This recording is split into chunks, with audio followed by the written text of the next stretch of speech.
The County Board and School Board are now in session, and I want to welcome everyone to our joint meeting of the Arlington County Board and Arlington School Board. We are so pleased to have our school board colleagues with us today and the superintendent joining us for an update on where we both are in our organizations with both internet access and the current FY21 budget. Usually we're talking about future budgets, but right now we're talking about the current budget because this is a very strange year and we're all dealing with a lot. And I think I'll note that we have very similar situations, but there are some differences. The Arlington Public Schools, APS generally has a fixed overhead that they need to, meet. You guys need to meet your mission. Whereas we in Arlington County, we got a little more flexibility in our overhead. But right now, of course, we have a greatly expanding need for services. And both of our organizations, of course, are facing much diminished revenues with which we need to meet the needs of those we serve. So it's important because the people we serve are the same people. It's important that we, work together closely, and we are. So at this point, before we get into the meeting, and I think we'll keep things moving because we've got a lot to cover, I'll turn it over to Chair O'Grady, and Monique, invite you to say a few words if you'd like. Thank you so much, Chair Garvey. We do appreciate that. And on behalf of my school board colleagues and Dr. Duran, we'd like to thank the county manager, you, and the county board members for hosting today's meeting. I'd also like to acknowledge the Honorable Takis Karantonis, who I believe this might be our first joint work session together, Mr. Karantonis. So we're so happy to have you here. This additional work session on the current budget situation is another example of our collaboration and communication to address continued budget challenges during the pandemic. As part of our school operations update at each of our school board meetings, Dr. Duran and Assistant Superintendent for Finance, Leslie Peterson, share the most recent information on our budget, including how our expenses are rising, how our expected revenue was falling, where we were finding some savings, where we expected continued funding gaps, and noting any additional funding resources. We have followed up each time with written communication with the county board to keep its members aware of our financial situation on a bi-weekly basis. That constant communication resulted in enhanced collaboration that provided the county with information it could consider as it made decisions about how to spend vital CARES Act dollars. We want to thank the county board and the county for the more than $10 million in support to help us with our ongoing COVID-related expenses. We will hear more on an important example of that in our upcoming presentation. Understanding that the county may not be able to help us totally fill our gap, we are starting conversations with our advisory committees to look at ways to address anticipated shortfalls for this current budget year and the next. Unfortunately, we started this current fiscal year with a slimmed down budget that included a class size increase, delayed maintenance, no staff compensation increase, and a significant use of reserves to close a budget gap. While we face tough conversations and choices ahead, we appreciate the open line of communication and collaboration with the county that I believe will help us move forward through this budget cycle and the next. Thank you very much, Chair Garvey. Thank you.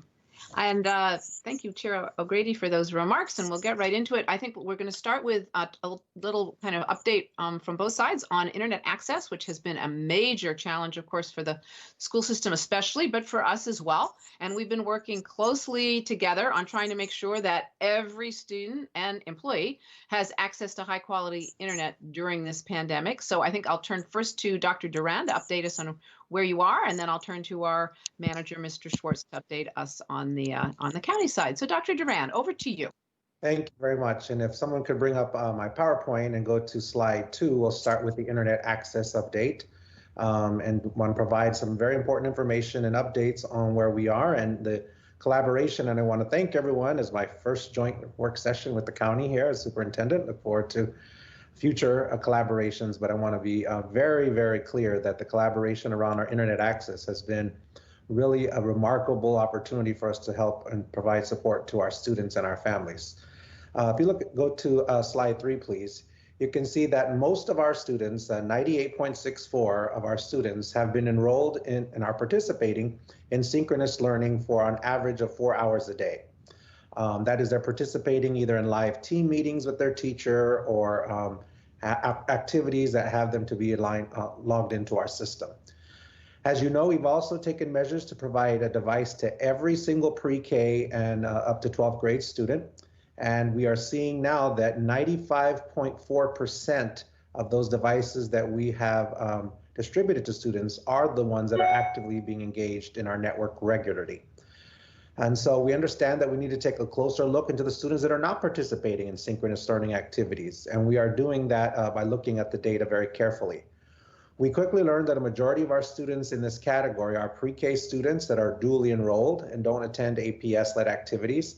And many of them are also our adult students that are not being engaged in our daily instructional activities.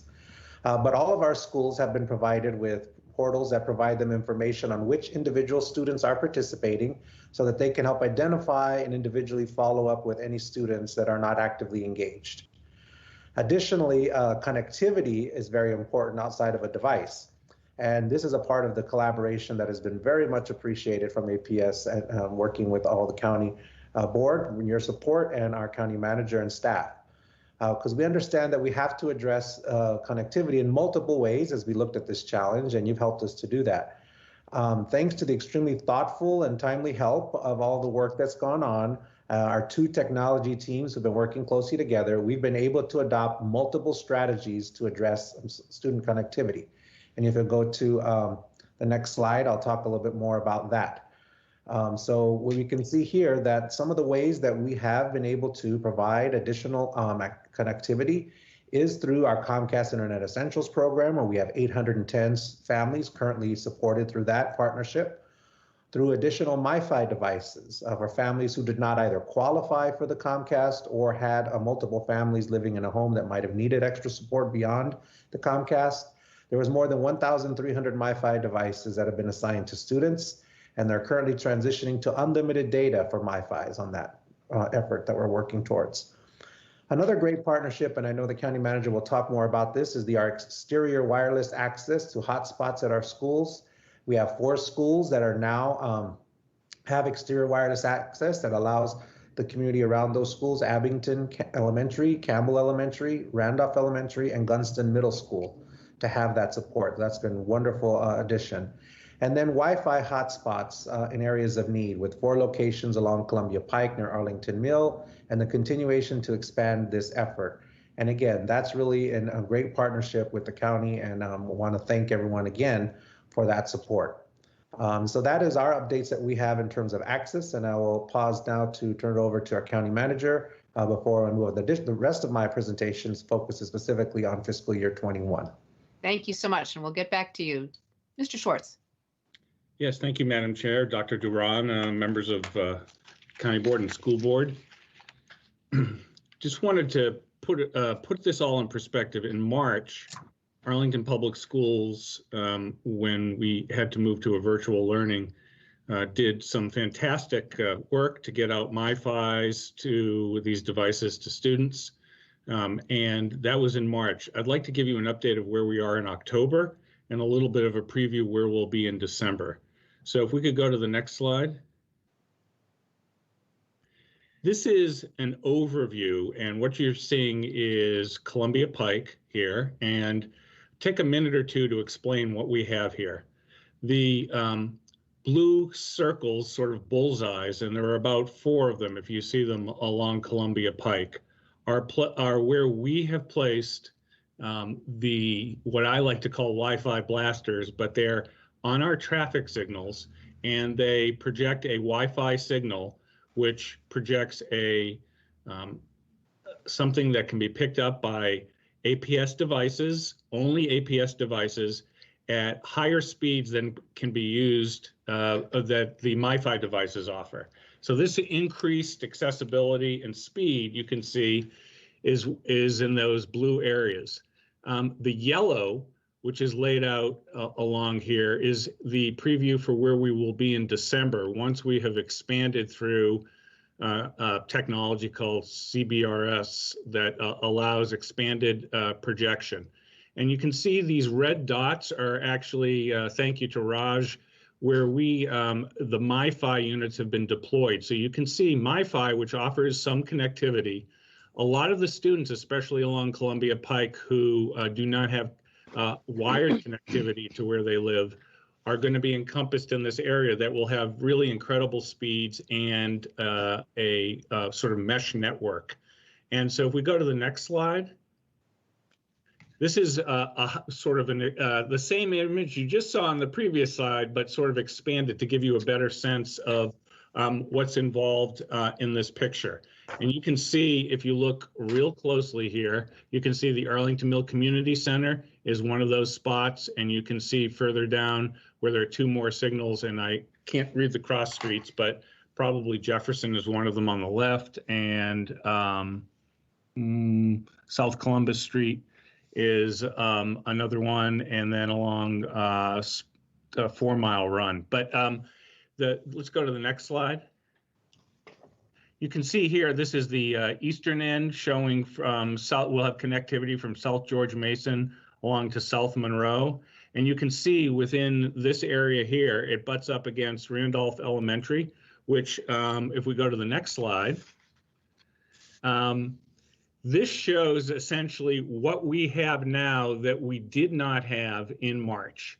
So not only do we have that yellow area that we hope to have by December, but you can see, and I'll try to call out what each of these areas are. We have schools that the superintendent mentioned now have Wi-Fi for availability. Those are the yellow circles. And then you also have the blue circles that we just highlighted. We have the where you can see where the MiFi units have been deployed. And then you can see those purple circles are county facilities. And for example, Central Library, outside the Columbia Pike Library at the Ed Center, down in Aurora Hills at the Community Center. You can see here, there's over a dozen places where we have stood up Wi-Fi functionality for students to come and use those spaces for homework. So just compare where we were in March, where the schools were doing their best to hand out MiFi units. And essentially what you have here is almost an entire network of Wi-Fi covering large portions of the county, and in some select areas along Columbia Pike, you literally have an entire area that will be bathed in sort of high-speed internet. So a lot of work that's gone into that. I will not pretend to know all the technical details that Dr. Belcher and Raj Ajumasili, if I pronounced your name correctly, Raj, know. So we'd be happy to take any questions at this point. Thank you, Mr. Schwartz. And colleagues, I'm willing to entertain burning questions. I also thought we might kind of keep rolling through the budget presentation and then have general questions and discussion afterwards. But if anyone's got a burning question right now that they need to ask on the two presentations, please try to click the hand in the chat so I can see you. I'm not seeing any at this point. So if nobody yells at me, I'm going to go right straight to Dr. Duran and ask you to go ahead into the budget update. Thank you. And I do appreciate both of your presentations. Dr. Duran, I should have recognized this was your first joint work session with us, but I feel like I know you so well, I'd forgotten.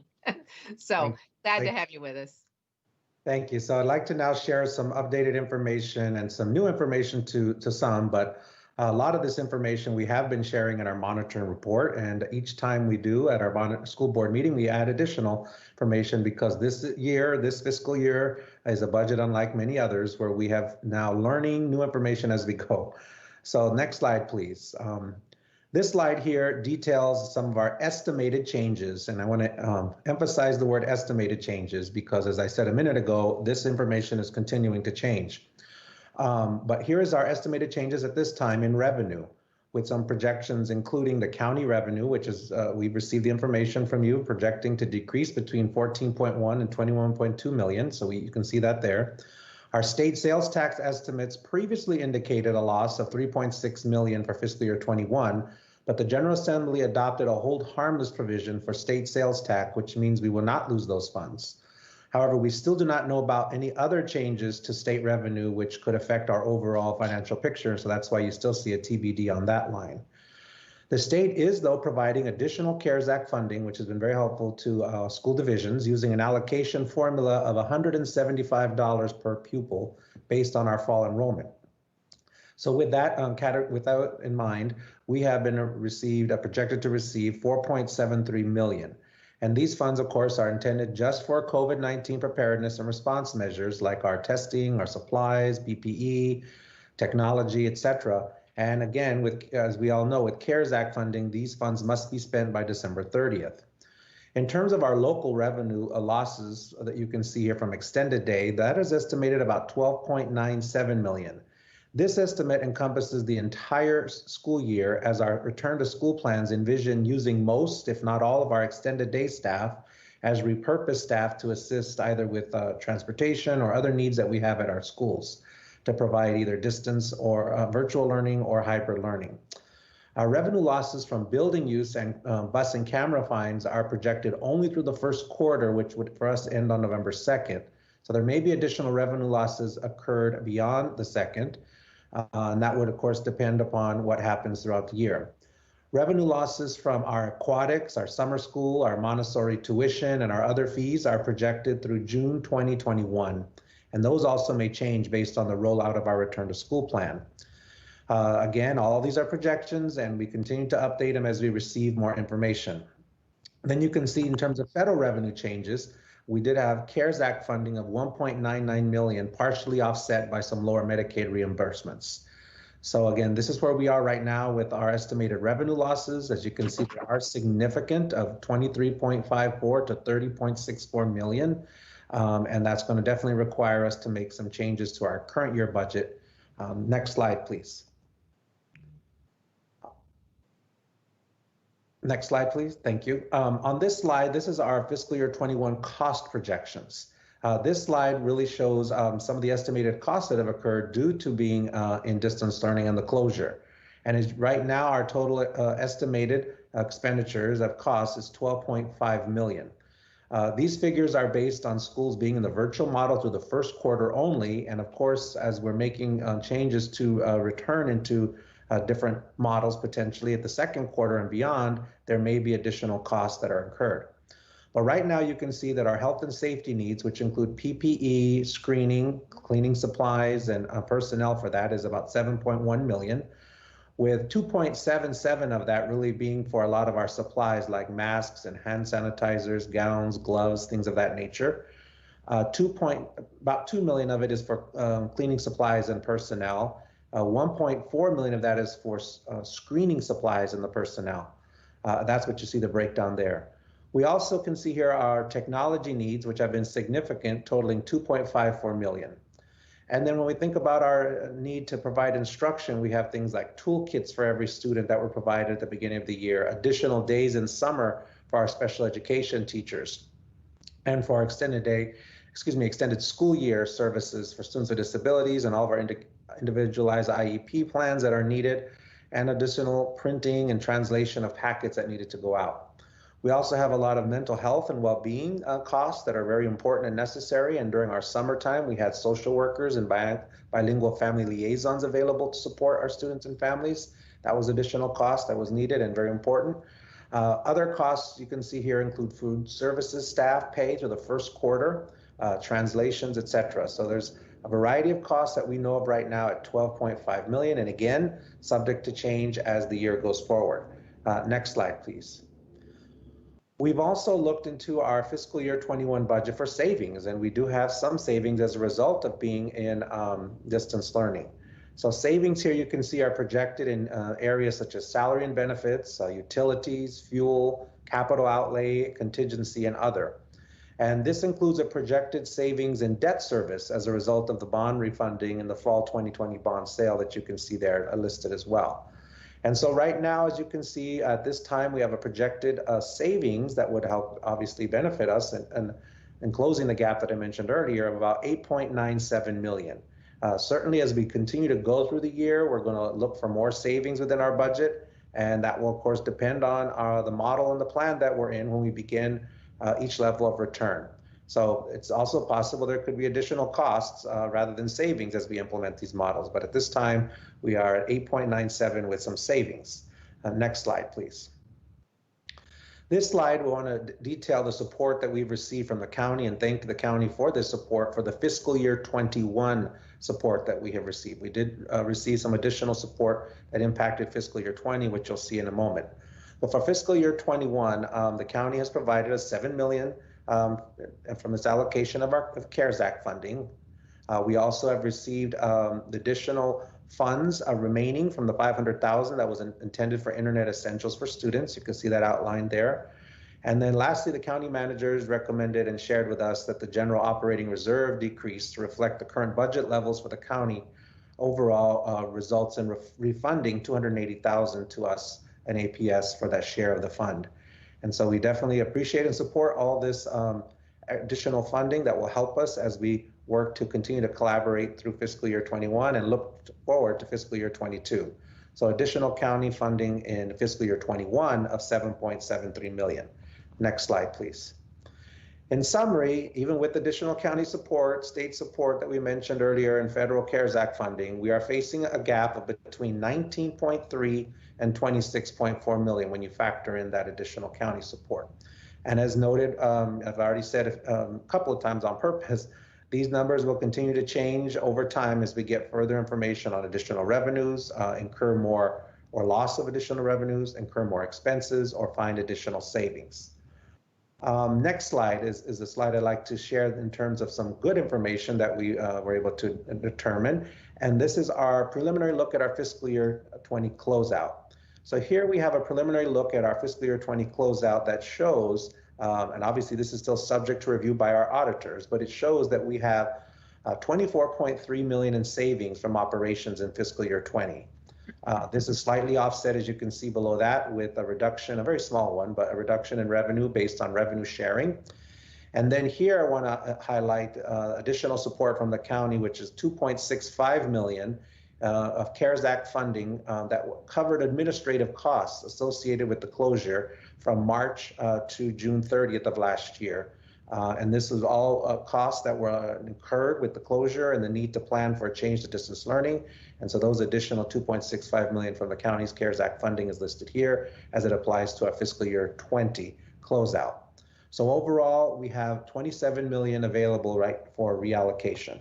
Next slide, please. This slide summarizes what our gap would be if we used 15 million of that fiscal year 20 closeout to help us close the gap for fiscal year 21. Our gap would decrease here now to 4.3 million, up to 11.4 million. And the remainder of the gap we would have to focus on closing that through additional savings and making additional reductions in our current budget. We are not recommending using more than the 15 million of our closeout, which is a little less than half, actually a little bit about half, because we are concerned about the significant challenges that we will be facing in the fiscal year 22 budget. But right now we are looking at how we would use 15 million of that 27 to help us get to where you can see the 4.3 to 11.4 potential shortfall. And that concludes my presentation in terms of additional updates. And again, I want to reiterate, I want to thank Ms. Peterson, who has helped to provide all this information. I want to thank all of my staff who've been working to find the savings. And I want to thank all of our school board who's helped lead this conversation, each and every school board meeting, and guiding us and directing us to make sure that we are, one, doing all that we can in terms of those costs that you saw to ensure our students and staff are safe and are receiving quality in education and instruction. And then finally, thank County Board and County Manager Schwartz for those additional dollars you see outlined in my presentation that certainly has helped us to get to a closer shortfall. Thank you, Madam Chair. Thank you, Dr. Duran. Okay, Mr. Schwartz, over to you. Thank you, Madam Chair. Dr. Duran, appreciate the kind words. And what I'm going to do is walk through about 5 or 6 slides and then turn it over to Richard Stevenson to complete the presentation. First slide I wanted to bring up was just a brief summary of where the county operations stood. And as was referenced early on by you, Madam Chair, a significant effort made on our part when it comes to contact tracing, testing sites, and PPE. And our focus has been primarily on human service needs. So that includes eviction prevention, focusing on the uptick in homelessness, working very closely with APS and our nonprofits on food and providing food to the community. We've seen an increase in mental health and substance abuse cases and a need for additional employment assistance as unemployment claims have risen dramatically. Our public safety operations continue as normal. We have a series of other basic services that continued during COVID, and they're listed there. And we had somewhere between 600 and 700 of our staff who were temporary or part-time staff for parks and library who are currently no longer getting paid by the county. They're in a suspended status. So we've had to reduce those people from the work roles. So if we could go to the next slide. Some of these slides will be familiar to the county board. We went through these last evening and doing a summary of where we are in fiscal 21 and also for closeout. We like the visual representations of where we were sometime in March, feeling fairly good about things, looking out at the horizon, seeing very few problems, very quickly moving to a situation where you see a picture of the earth with a mask on, and then really trying to deal with some of the problems and some really sort of wavy picture there of Arlington. Do not worry, community. That is not our new county logo. And then to where we are now. So let's go on to the next slide. Our tax revenues, you can see here, the two significant pieces of this, we've laid out all our tax revenues, are broken out by our real estate tax, which is our primary source, and a number of other sources. The slices that are in green are those that we have the real estate and vehicle personal property tax. I'm happy to report that we have, as of October 5th, given the tax payments that were due for real estate, that we have achieved what was estimated as real estate tax payments for the October payment. So that is good news. That means that for the moment, the revenue gap that we've estimated, the portion of which the schools is discussed on their slides and we are discussing, will not expand, at least for the moment. And you can see the orange slices are those taxes and funding sources that have been more sensitive to COVID-19, and we'll break those out a bit on the next page. You can see here that those orange slices pick up things such as parking meters, parks programs, parking tickets, fines. For example, since we're not running parks programs, we have greatly reduced revenue in those areas. The taxes up above that we talked about, the real estate taxes, those have been holding steady, but our other taxes such as transient occupancy tax, which is the tax on hotel rooms, our meals tax, and some of our sales tax receipts are down. And that is the source of the overall gap there. You can see Dr. Duran talked about the schools portion of that gap for county. That gap is somewhere between 27.9 million and about 39 million. We go to the next slide. So as far as our approach in trying to balance the gap that I just mentioned, we are, as I noted early on, prioritizing investments in health and safety and focused considerable resources on those areas I mentioned. We're talking about leveraging federal funding and the CARES funding through December 30th. It's available. We're making sure that our $41 million allocation is fully spent. Then we're also taking another series of steps, which include a hiring freeze, creating capacity by not filling vacant positions, using one-time funds through closeout and other funding sources, which we'll go into a minute, and then doing our best to maintain those filled positions. So we go on to the next slide. The gap, which we are trying to solve for, we've chosen the midpoint between that $28 and $39 million total referenced on the earlier slides. And if you look at each of these circles and you add up the numbers, it comes to about $33 million. The biggest piece of that is funds from our closeout, $13.4 million, which is a little bit more than half of the funds that are available. And then the next biggest source is from our CARES Act allocation. And then you'll see about $6 million for maintaining the current levels of service. So those are service reductions beyond what was adopted by the board in the budget to begin the year, and the personnel vacancies I referenced. We've also been able to achieve some significant savings in debt refinancing. We went into the market a little bit over a week ago, received record low interest rates on the bond sale, and then we went and we refinanced virtually every bond in our portfolio for county projects and school projects. And so that's led to that savings. And then the operational adjustments, the 1.9 million, include things such as lower costs for fuel and other types of expenses that we've been able to avoid given the lower activity levels for some of our staff. So let's move on to the next slide. And with that, I'm going to turn it over to Richard Stevenson. Okay, thank you, Mr. Schwartz. I'll run through the next couple slides pretty quickly because most of the information discussed on the next slides have already been mentioned by Mr. Schwartz and Dr. Duran. So just in summary, last night we provided a detailed description of the county CARES allocation and the planned spend. So you can see here the $41.3 million has been allocated. About almost 12 million we've put towards schools. 24.6 million has gone to COVID-related costs to provide safe and healthy county operations, and then about $5 million for additional COVID-related safety net services. In addition, the county has also received other grants besides the CARES money that we've also applied to COVID-related activities and spent other local county resources as well. This next slide, we've talked about all of these buckets. Mr. Schwartz just talked about the debt refinancing and savings that accrued to schools and money accrued on the county side as well.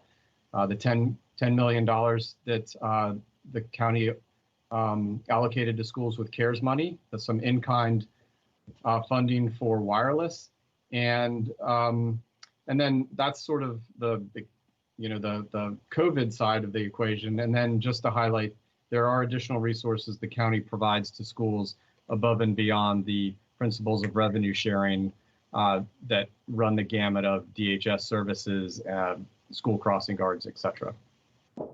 So, as I talked about last night, it's hard not to look ahead. And as Mr. Schwartz mentioned early in the presentation, usually by now we have a pretty good idea of things to come, revenue and expenses, because we're far into planning for the next fiscal year. And this year, things are a little more uncertain. As we highlighted to the board and community last month in September, there are some significant tax revenue resources which we're still trying to determine how they'll recover over the next 9 months for this fiscal year, and then the continued impact into fiscal year 22. So some of the areas that we're watching or concerned about still are obviously the continued cost in response to COVID, the slow economic recovery that we did not anticipate to this degree back in April when both county and schools was redoing the proposed budgets.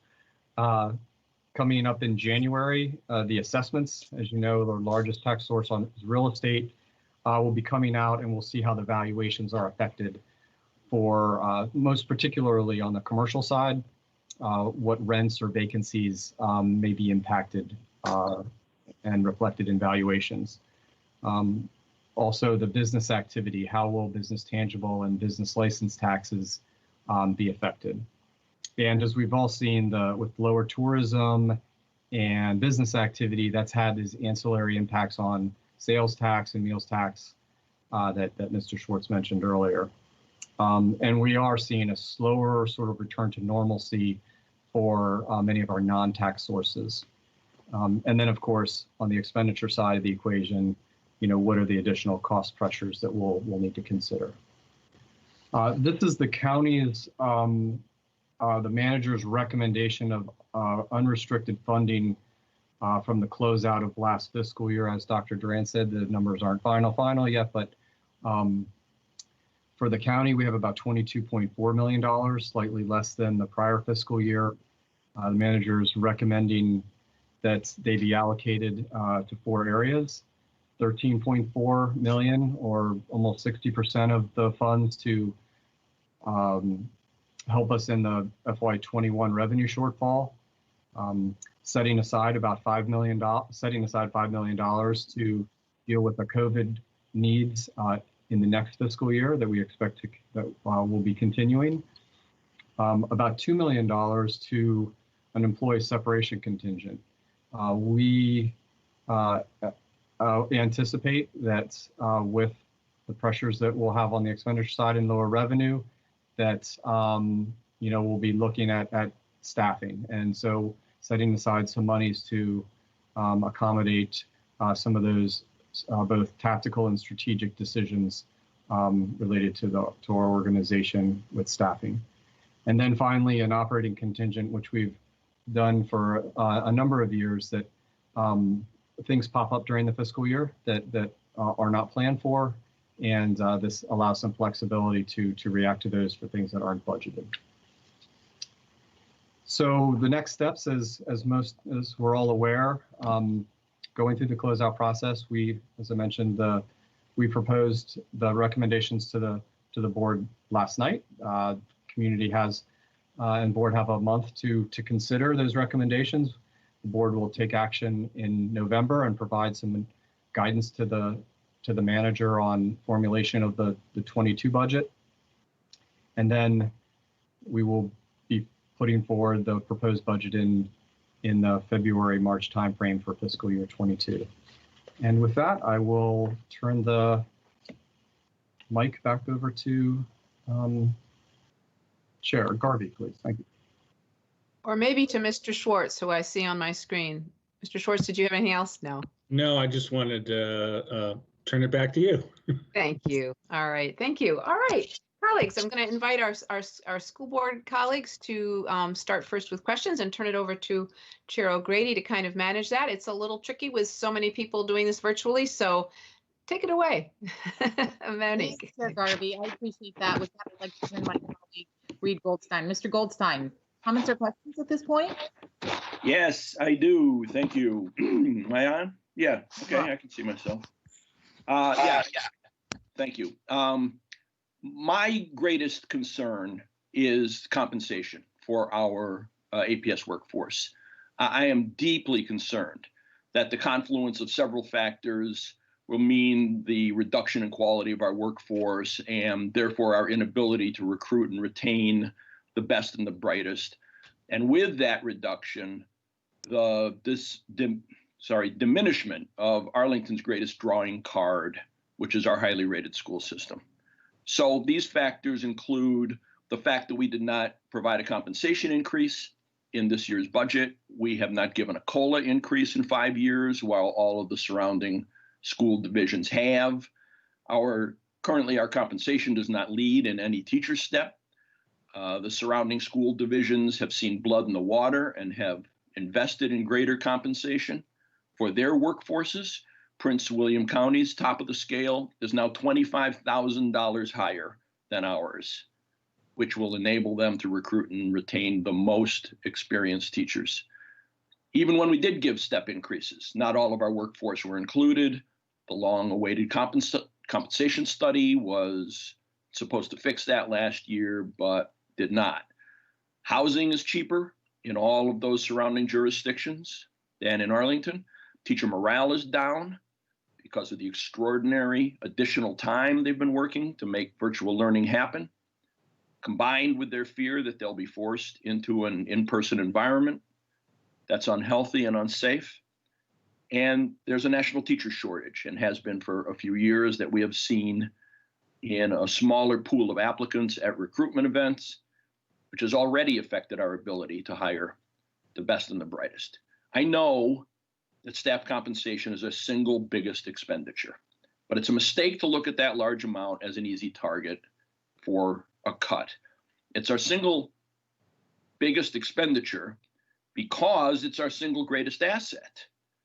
That is a high quality workforce that delivers high quality instruction that assures student success. Everything that we do, every lesson taught, every connection with a student, every IEP conference is made better when delivered by a high quality, experienced teachers and staff. So again, my greatest concern is that we wrestle this compensation issue to the ground successfully. Thank you. I'm sharing your comments. I'm not sure whether there is anyone who wants to comment in response. And seeing no hands, I will go ahead and move along to Ms. Van Dorn. Ms. Van Dorn, do you have a question or comment? Thank you, Ms. O'Grady. I do have a question, but I'm going to make some comments, and then my question is going to be, I think, directed to Mr. Schwartz. So I'm going to show you my little narrative here is all numbers. And I think that that's where we all are right now in terms of our efforts to close gaps. And I'd first want to thank the county for working so hard on the internet access for the students. I think luckily we were poised with our devices to quickly react and have a smaller gap in terms of getting the devices out, which we did spend all of our CARES funding to make sure we had devices. And then that married up with your support was just really, really phenomenal. I have relatives in other states and they are not anywhere near where we are. So that's a gratitude. And I really have to say thank you for that. I am also the liaison to ACTC, and I hear about the extensive cooperation that's going on between the county staff and the school staff as it relates to coordinating for the reopening of schools. We have to use our buses differently. We're going to be asking more kids to walk.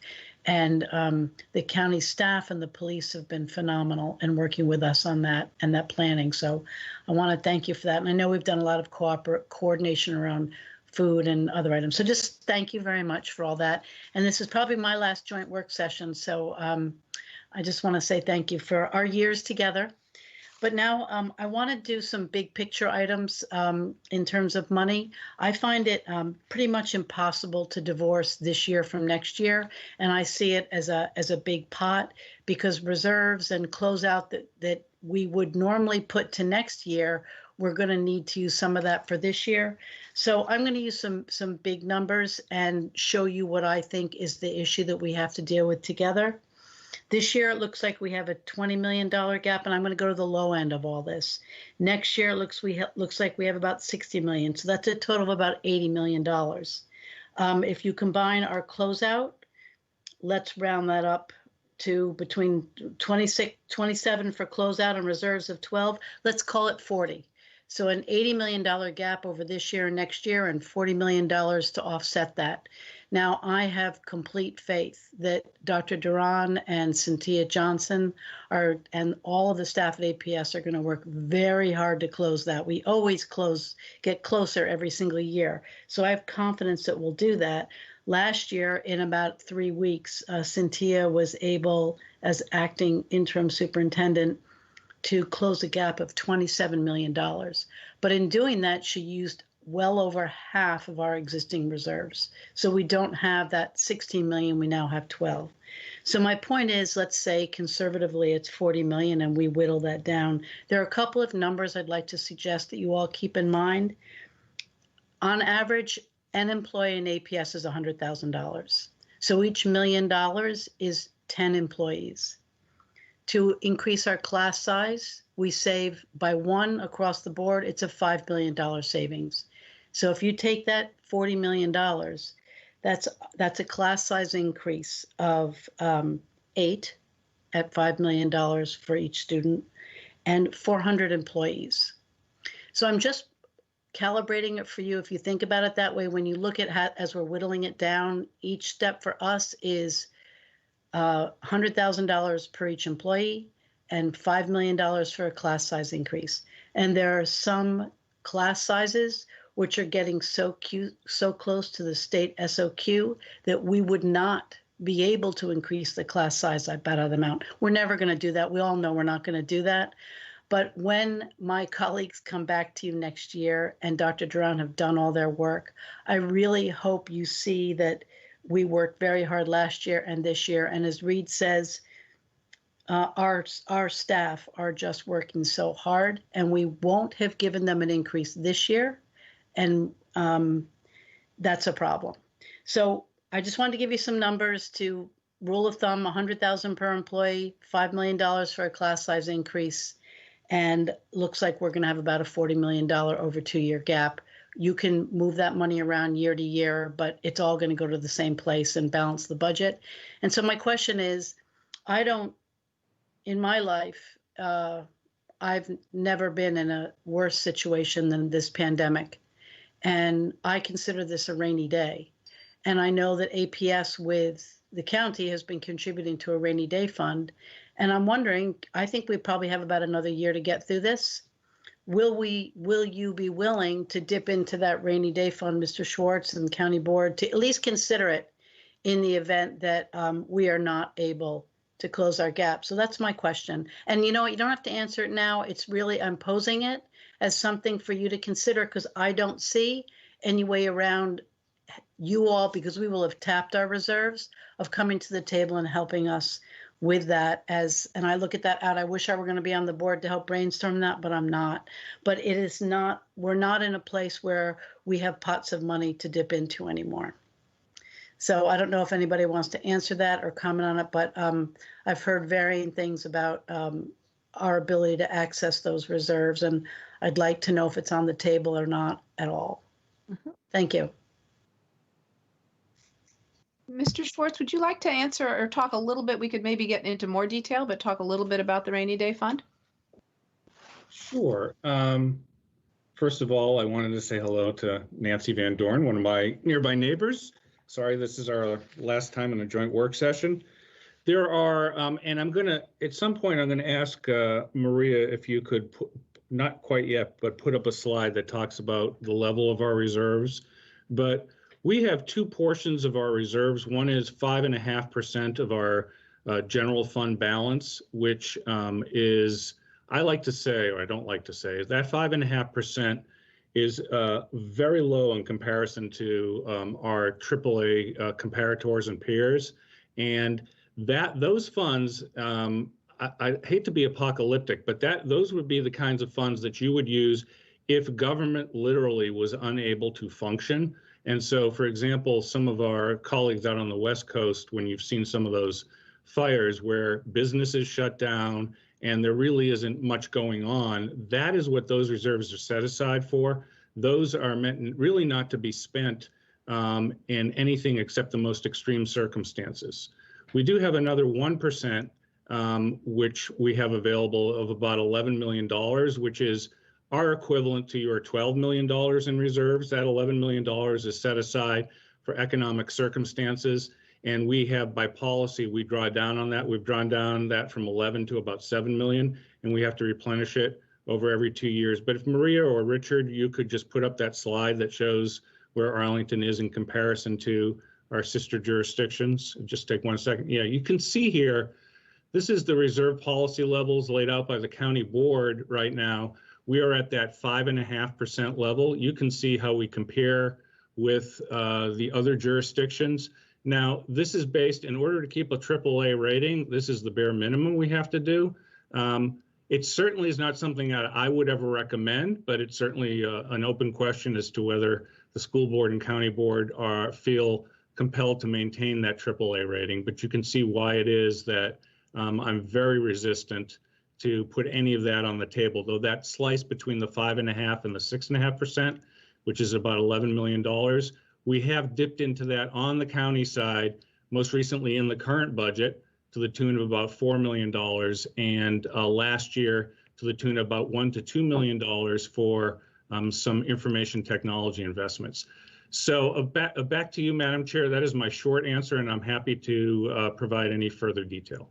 Can I first say thank you very much for that explanation? That was extremely helpful and very informative. And thank you for taking on board my comments, because again, I don't know when the days are going to get rainier. I hope they get sunnier and everything bounces right back. But thank you for taking that. And thanks for the explanation. I've been asked that question many, many times, so that was extremely helpful. Thank you. Thank you, both of you.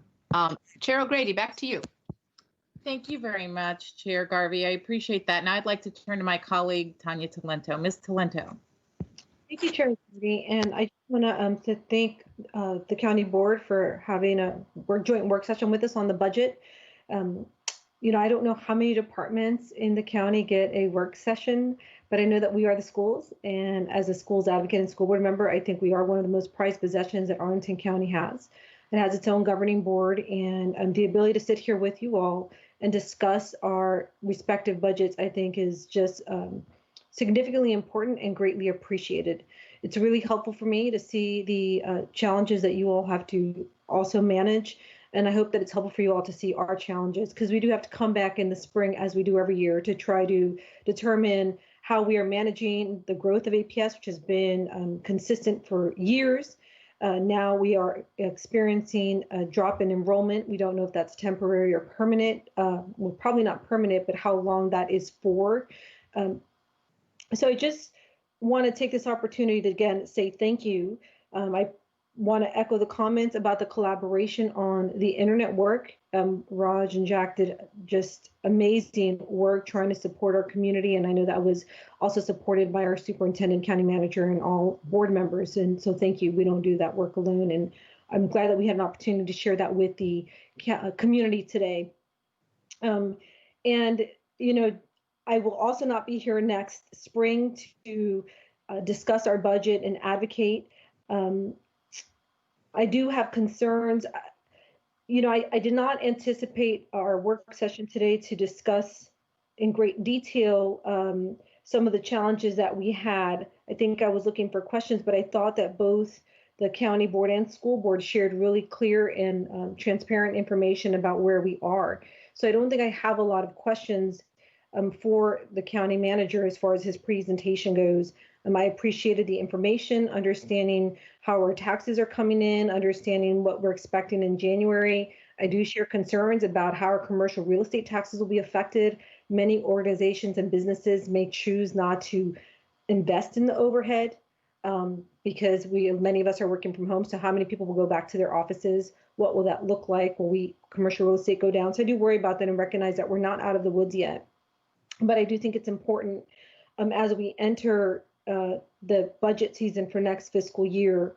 It looks like between our reserves and closeout, and hopefully finding savings, assuming we do not increase any, gain any new deficit for fiscal year 21, that we're going to be able to close that gap. But I am concerned about the next budget, and because this is a public meeting, I think it's important just to share with you, echo some of the comments that my colleagues have made, but also just provide you some information that a lot of people don't recall. Every year we sort of start, it seems like we start from a clean slate, but it's just so important to understand what we've had to do over the last few years to meet our budget. And I really want to prepare the community. If we can close that gap, I do really think that it's going to have a significant impact this time on the quality of our education and how we see schooling in APS. When we talk about the compensation for staff for the last recession, I think it started in 2009, between 2009 and 2015, if I'm not mistaken. Prior to that, our staff used to get a step increase and a COLA every year. So it covered our staff it covered our staff that were on step scales, and it covered our staff that weren't. In 2009, we alternated every year between a COLA and a step. The years that we gave a step, our staffs who were not on scales did not get a raise. That continued through 2015. I think there was 1 year in that period where there was no raise. And I think for the first time in 2016, we were able to give a step. It was put back in policy. And we gave a step in 2016-17, 2017-2018, 18-19. We did not give a COLA any of those years. So we had employees who, if they were not on a step scale, who did not get a raise. And then last year we gave nothing. And so the challenge is that tends to be one of our biggest items to cut in our budget. And so we just have to understand that as we continue to do that, and the teacher shortage, I do think at some point, because of the surrounding jurisdictions having upped their game on their scales last year, that we're going to have to really look at that as a county jointly on how we manage that. We are hoping to continue to look to see if there's other ways of doing compensation, but it's just not something that's going away, and I think it could affect us.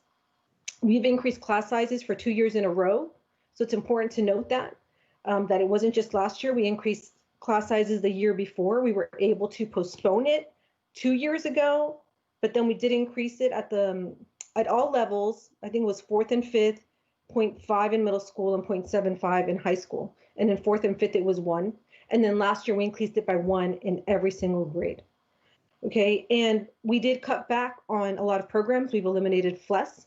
We're currently under a DOJ settlement agreement. And last spring, we actually eliminated English learner assistants and replaced them with certified teachers and used a lot of our FLES personnel for that. But that really should have been in addition to our assistants versus repurposing that. And so we're now getting to a place where we're starting to hurt the quality of instruction and how we're moving forward. I don't know what the answers are. I know that we'll have to look at cuts again, but I just want to share with you some of what is happening and what we're anticipating for the spring, because it is going to be a hard year for us. And I think that great schools that will bring people and businesses to Arlington County, I really believe that. I hear it all the time. If the quality of our schools start to get affected, I don't know how that will impact the recovery of our economy. So I just ask you to think about that as you move forward, as you start looking at savings in your budget. Again, appreciate all the collaboration that you all have provided us this year with internet and with the work that we're doing, the CARES money, the challenges we faced with food security and the work that we tried to do that.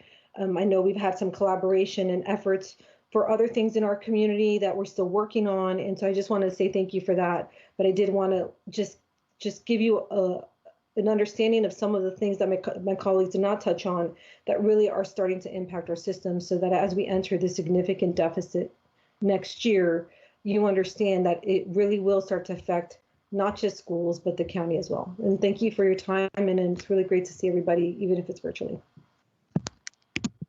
Thank you very much, Ms. Talento. I appreciate that. And I'll move now to our Vice Chair, Dr. Barbara Cannonen. Dr. Cannonen. Hey, thank you, Ms. O'Grady. Thank you, Ms. Garvey. And just really thank you to all, Mr. Manager, our superintendent. I feel like this is such an important work session, and I'm so glad that we came together. As has already been acknowledged, this is an unprecedented time. We don't normally talk about our budget at this time of year.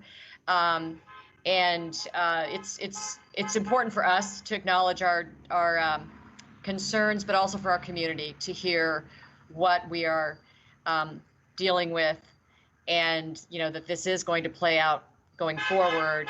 And sorry, can you hear my the Arlington environment? I'm out in the beautiful Arlington weather. Sorry about that. But it's important. It's important for us to convey to the community that we are going to have some very tough conversations, and we need to work with them. But going forward, we're in a very tough situation, and I'm glad that we're having this conversation publicly. I do want to. I have some comments I want to share, and I do want to end it kind of with a question, either for the manager or Ms. Garvey, you, in terms of what our tools are and how we might be able to improve our situation going forward. I very much appreciate everything my colleagues just said, and I really agree. I think with everything I heard, this spring is going to be my 7th budget. And I feel like, really there's kind of a tradition to how we talk about our budget every time we come together in normal times. And there really are sort of 3 buckets that on the school side we always bring to you. We've had enrollment growth, and that causes cost pressures. We have always that pressure of needing to provide the compensation increase. Mr. Goldstein, it's already been described. Ms. Talento mentioned it.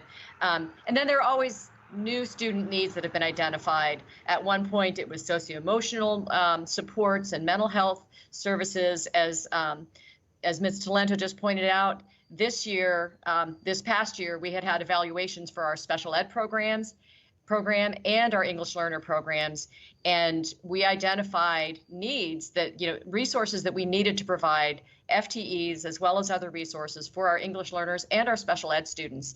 And those were built into the interim superintendent's proposed budget way back in normal times when, Mr. Schwartz's picture of us on the mountaintop, and we were all like, things were looking really nice.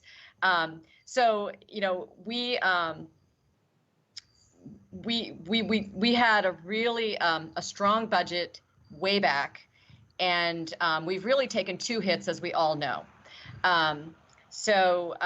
Oh, I know what I was going to say. So those 3 buckets have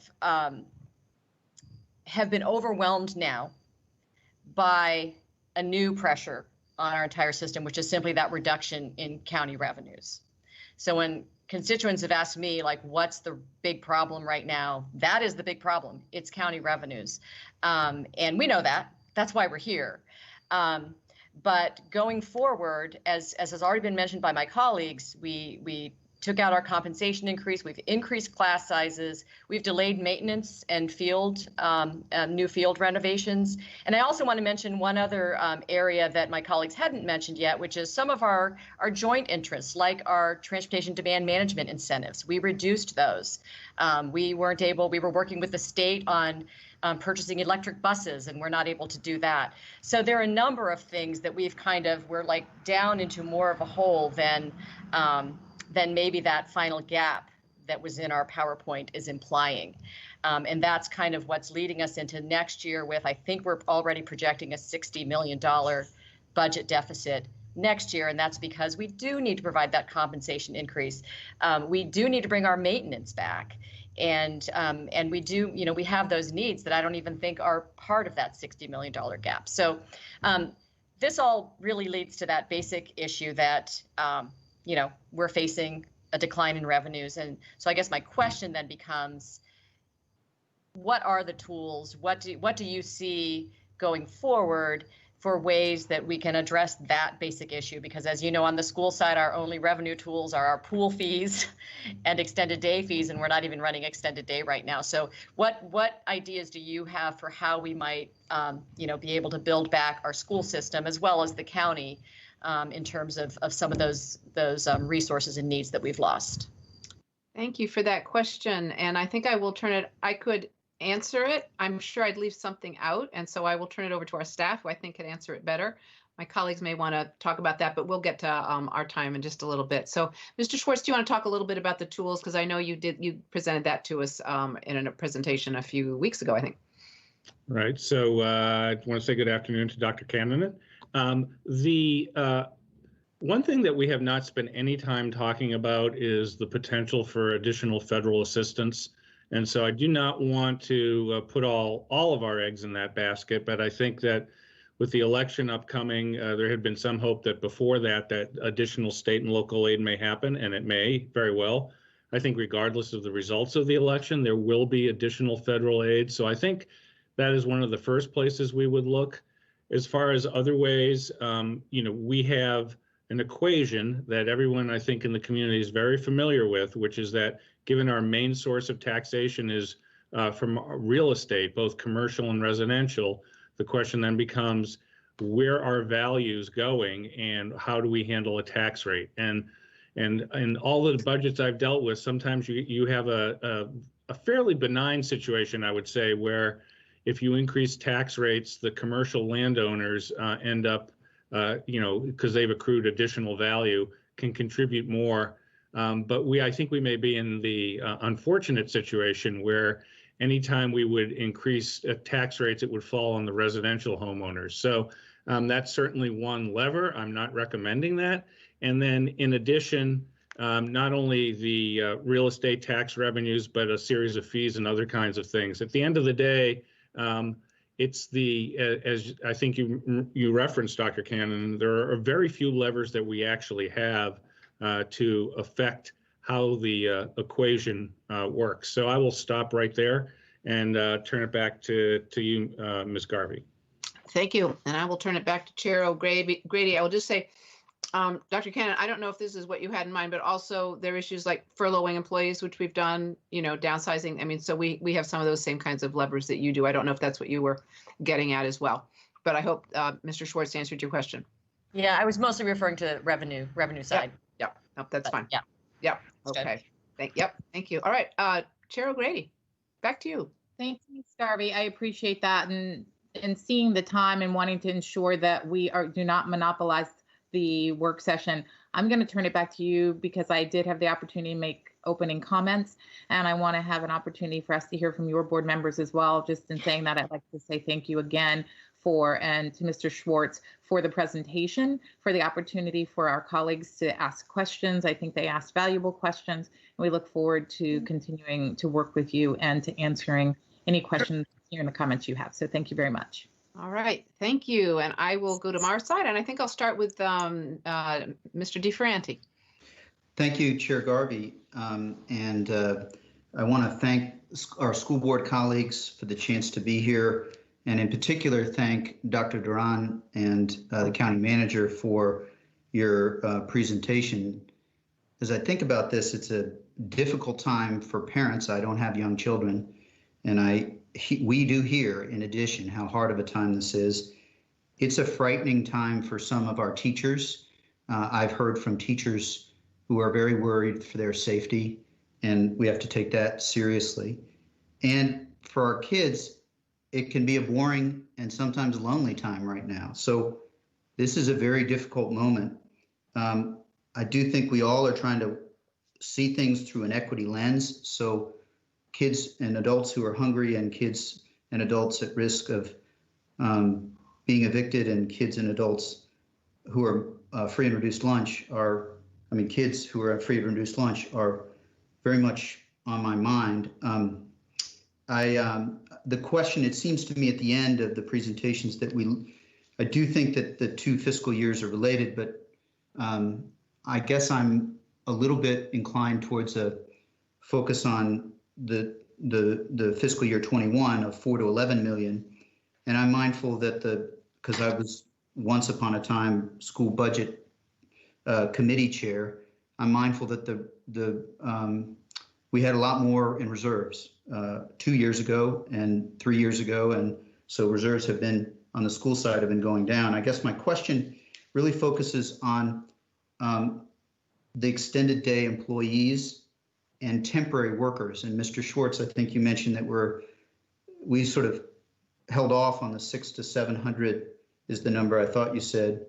I'll want to learn more about that, but I think probably starting with Dr. Duran, the extended day from an equity standpoint, I'd love to learn a little bit more if this is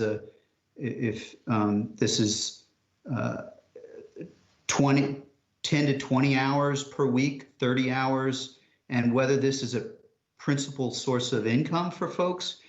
And I'm mindful of the equity concerns that have been talked about over the past 2 months. So maybe, do you have a sense of how many folks are involved here? And, the county side, we didn't do pay raises for any county staff last year. And as a former teacher, teacher pay raises have appealed to me. But I guess I'm just curious if you can give us more of a sense of the number of extended day and whether it's a principal source of income and a big equity issue, or you have teachers who need the additional income who are doing extended day in addition. So, well, to answer your question, the extended day that I referenced, which is the $12 million, those are our extended day staff, approximately 450 of them, who have provided extended day programming previous years. Currently, since we're not able to provide extended day programming, we have committed to repurposing them to help us support providing right now in our virtual learning. And then as we move forward to hybrid and in-person opportunities, they would be needed to assist us with things like supporting physical screening for the buses, supporting students that are in the classroom and teachers supporting them to help with the social distancing needed, etc.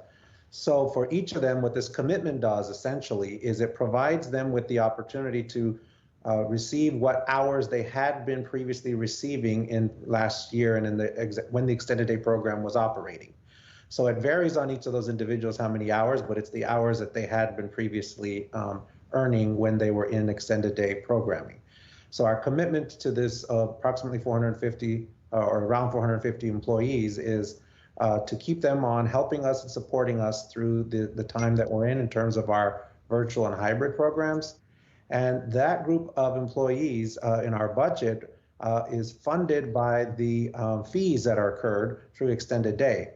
So when we have no extended day, we're not incurring any of those fees. We also we are not able to use state dollars and money for childcare. So in repurposing them, they're not doing childcare, they're repurposed to provide learning opportunities and support opportunities for our, again, operational needs. Hope that answered your question. Great, sure did. My sense is that they're mostly closer to full-time employees. Is that fair, or?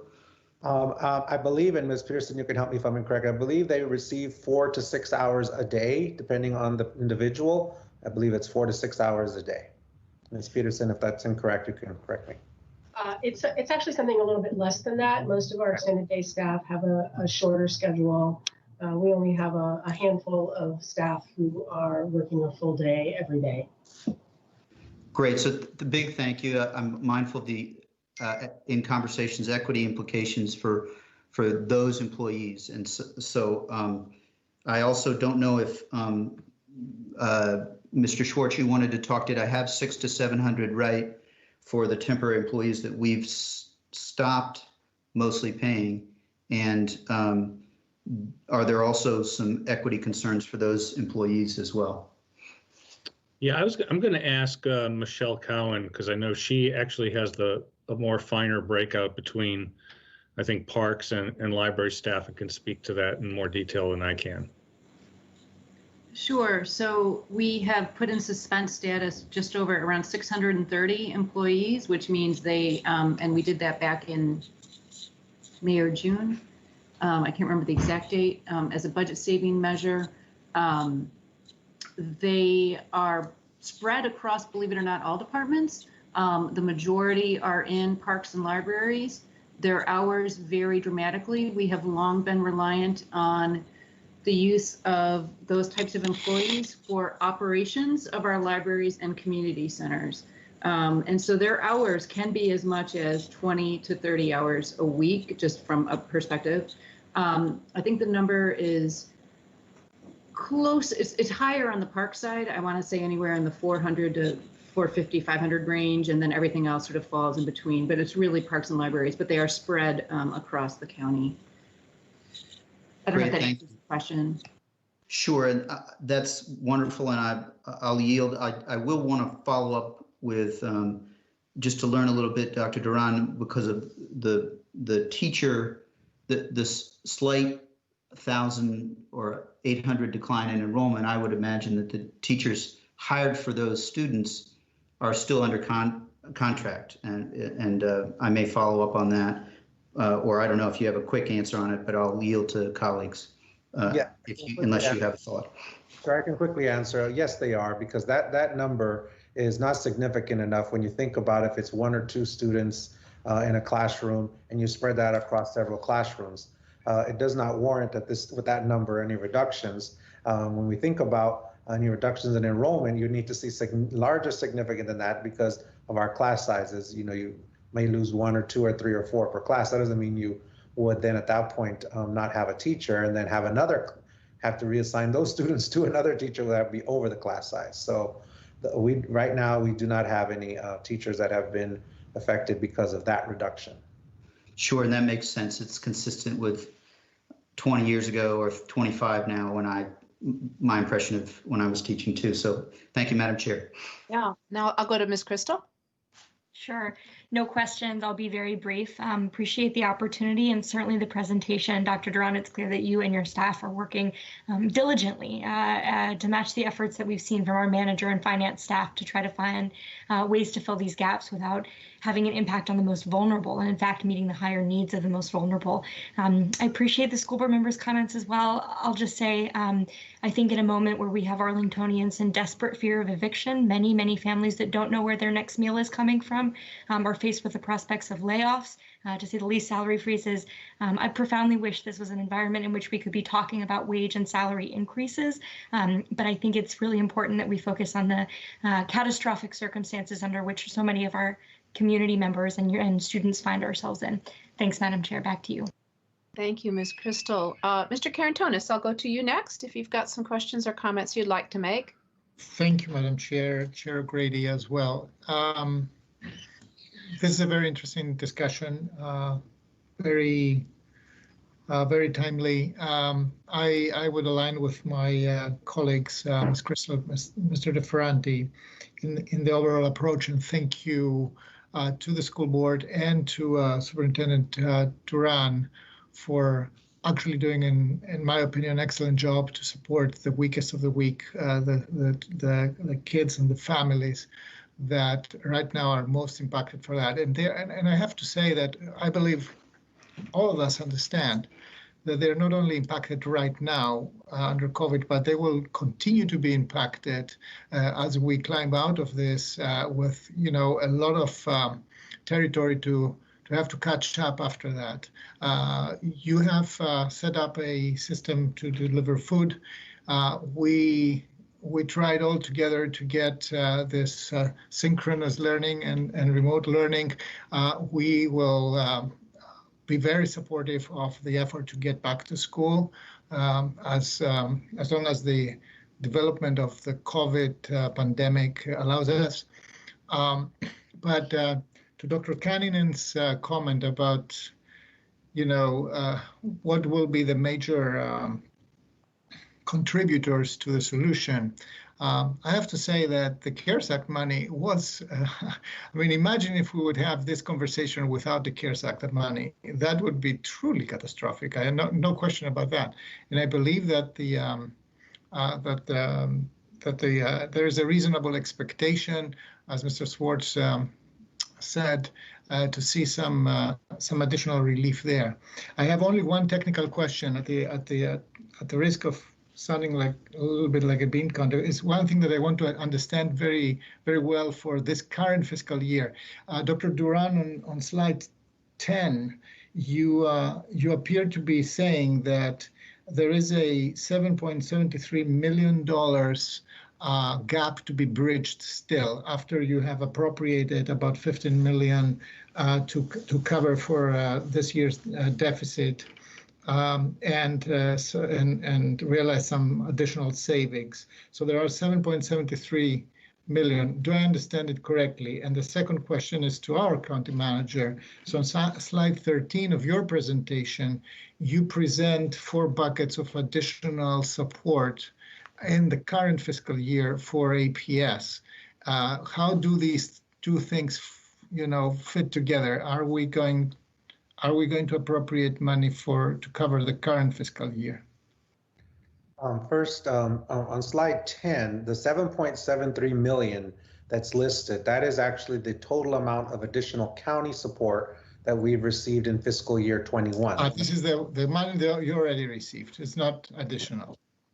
This is the additional money that we're receiving from the CARES Act funding that you're providing. That's what the county support is. And if you look on slide 9, the one right before, it breaks the detail down. So the 7 from the CARES Act funding that was earmarked, the additional of the remainder unused for Internet Essentials, which was 0.45, and then the closeout recommendation from refunding. So that totaled up to the 7.73 that you see on slide 10. Okay, gotcha. Thank you. That's very helpful. And question for Mr. Schwartz. Yeah. Is there anything else that we need to do that is an additional pressure that comes out from slide 13 for the current fiscal year, the fiscal year we are in? So I'll answer that question quickly. The slides of the school and the county's presentations align.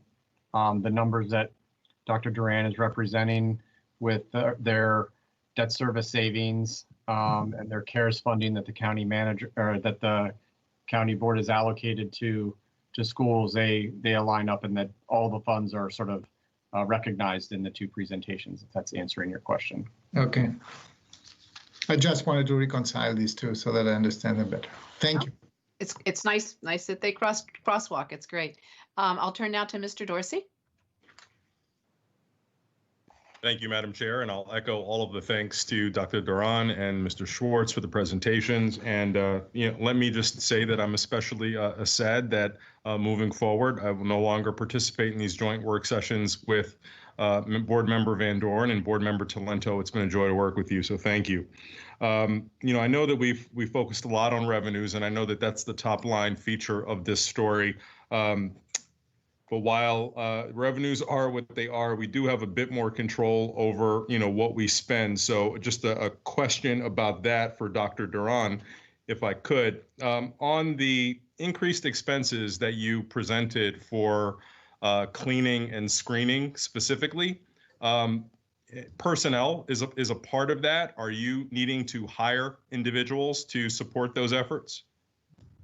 Yes, thank you for that. I'm going to ask Ms. Peterson. She can really break down what the additional breakdown of that area is. So I'll ask her to provide that information. Sure. The additional personnel, it looks as if right now we will not have enough staff, repurposed staff, if we use extended day staff for that, to cover all of the needs that we will have across the school division. And that includes things like additional bus attendants on our buses so they can be at the school bus stops to screen all of the students before they board the bus. We currently have about 80 bus attendants and about 200 buses. So that would require another 120 people for each and every bus. We also need somewhere between 30 and 35 additional custodians to be in our elementary schools and our middle schools during the day, because they typically only have one custodian during the day. The deep cleaning gets done by a crew that comes in over in the evening. So with one custodian there during the day, they can't keep up with the types of cleaning that will need to be taking place throughout the day in the school day. We had hoped that we would have the extended day staff to cover all of these, but we don't believe that we will. And that would mean that we would need to hire additional staff. Yes. Thank you. And if I could just go to a deeper level on that. So with how you're presenting a phased return to reopening, do any of those dates material impact those costs that you'll be incurring in any of those areas? Yes, absolutely they would. The longer that we would not return, then we would not need those additional supports. So that would reduce that amount, if that's answer your question. I just note that that number has remained roughly in the ballpark consistent, regardless of whether we were talking about, earlier plan returns and now we have later plan returns. So I'm just wondering if.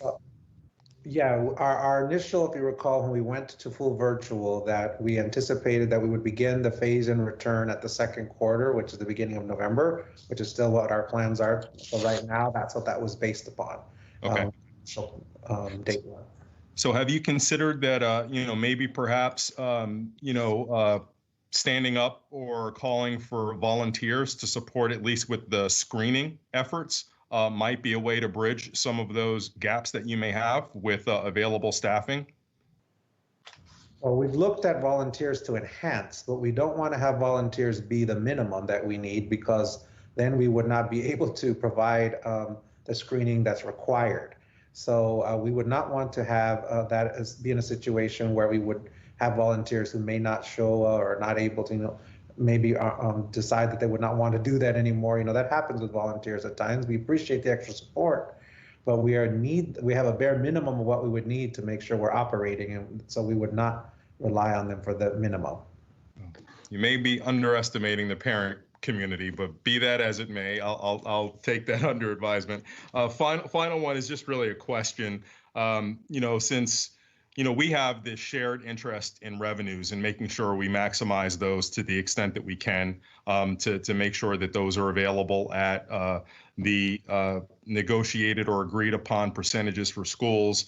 We also have to keep in mind, as Ms. Crystal and others have mentioned, we have an issue of, tax and fee fairness as well as equity. So there is at some point a cap on revenues. We don't know yet what that's going to mean for the next fiscal, but it's not unlimited. It's not something that we can go to the well on. So to the extent that we can, think about efficiencies in operations, it behooves both of us for both county and schools. So I'm asking you, Dr. Duran, if you can give us a framework for how we should, how you assess the efficiency of the school operation.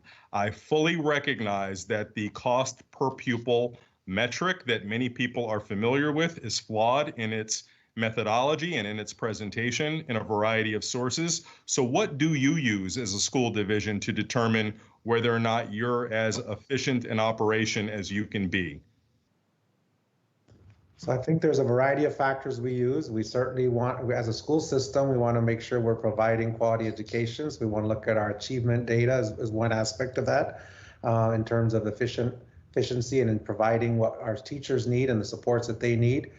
We also have to look at, for our variety of student populations, students with disabilities, our English learners, that they have what they need and what's required for them.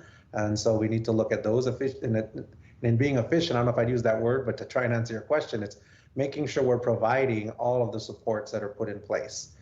So that's one area. Then there's a variety, if we look at our facilities, there's a variety of qualifications to look there and measurements to look at how we're being efficient in our use of our energy and in use of our fuel and the use of our equipment and things of that nature. So it's a variety of different lenses that we would look at. Okay, thank you. Thank you, Madam Chair. Okay, thank you. If none of my colleagues have anything more they want to add, I will turn it back to Ms. Grady, Chair O'Grady, because I think you've not yet had your chance to question, and then we'll wrap things up. Thank you very much. I was noting the time earlier. It's 6:30 target for our completion of our time together. I just again want to go ahead and thank everyone for pulling this work session together as an opportunity for us to discuss the ways that we have worked together, the ways that we will continue to need to work together as we look at our budget situation under the pandemic, as it will continue to impact, as we've mentioned, not only our current fiscal situation, but also our future situation as well. I want to thank my colleagues for their questions, and I want to thank my the counterparts on the county board for their questions and their continued support. And just want to note that as we continue to move along, we were very grateful for the funding coming when we needed it to come so that we could continue to serve our students. So that's been incredibly helpful and important. And I'm glad we're going to continue our conversations as we look to the future. And as you've heard from my colleagues, we have lots of concerns about the future. And as we've heard from you and Mr. Schwartz, we have continued concerns for our community, and I do understand the concerns that you're facing on your side as well. So I hope we can continue with our collaboration and our communication, and I think it's an opportunity for us to come together early in the season to address these issues. Thank you. Thank you. I want to thank everybody for coming. I also, Ms. Talento and Ms. Van Dorn, I hadn't thought this was our last time to be virtually kind of together, but it might be, although I expect to have at least, I hope, lunch again or coffee with the two of you at some point in the future, as we were wont to do from time to time back before COVID. So thank you all for being here, and we wish you all the very best. But we may end up getting back together one more time. It's hard to say, Ms. O'Grady, right now what's the next few months are going to bring us.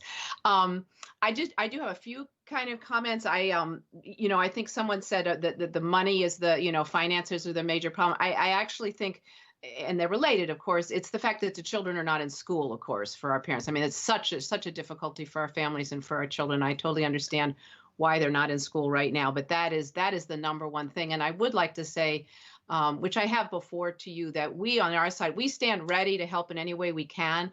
We do have space and are willing to provide money to do some, childcare or some supported learning. If you can help, if you have some employees that are able to provide that. What we don't have are the people that are trained and certified to provide that kind of care. But if for some reason things move forward and you find you're not using as much your extended day employees or some others, and whatever happens, we do stand ready to help and try to provide space and try to provide more care. It certainly wouldn't cover all the students, but whatever we can do. We are anxious to do that because I think the fact that children are not in school is the major issue. I can't remember who said that you can't divorce this year from next year. I think it might have been Ms. Van Dorn, and that's absolutely true. Maybe it was Ms. Cannon, I'm sorry.